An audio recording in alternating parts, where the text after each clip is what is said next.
Since at least the 1980s, the National Park Service has been collaborating with the U.S. Army at the base of Mount Denali. Soldiers from the 152nd Aviation Battalion load and transport essential base camp supplies for mountaineering rangers at the start of the climbing season.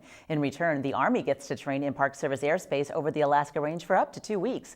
Ryan Grimes arrived in Talkeetna just in time for the annual transport.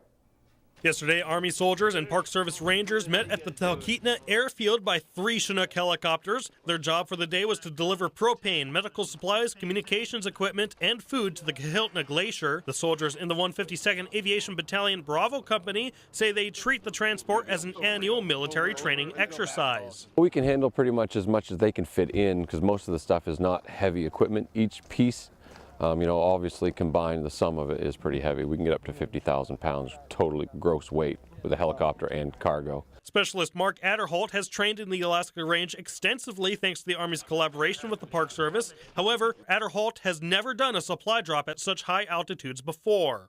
And what do you hope to learn out of an experience like this? Crew coordination, cargo management, personnel management. And we got to be very quick on the fly. This has to go here, and we got to get it strapped down, get ready to go. Mountaineering Ranger Dan Korn with the NPS says his organization benefits from the deal economically. He says transporting those supplies through other means could complicate the main aspect of his job, which is to supervise the safety of climbers trying to summit Mount Denali. It's one load versus many loads in a plane or with our helicopter. So it's in essence, it's less of a carbon footprint. It's getting the job done in one load. It's super helpful. Doing the same one 3 times now, on average.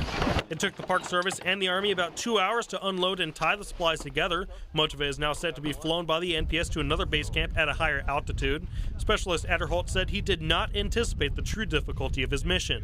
Even being at 7,000 feet, you start to feel a little bit more winded than you would at sea level. So the training that we go through prior to even coming down here to Talkeetna is, it's definitely good to take that seriously. Seeing the glacier in person, I had to stop and pull myself away from what I was doing and think 4.5, 5 years ago, I was in high school. I didn't know what I was going to do.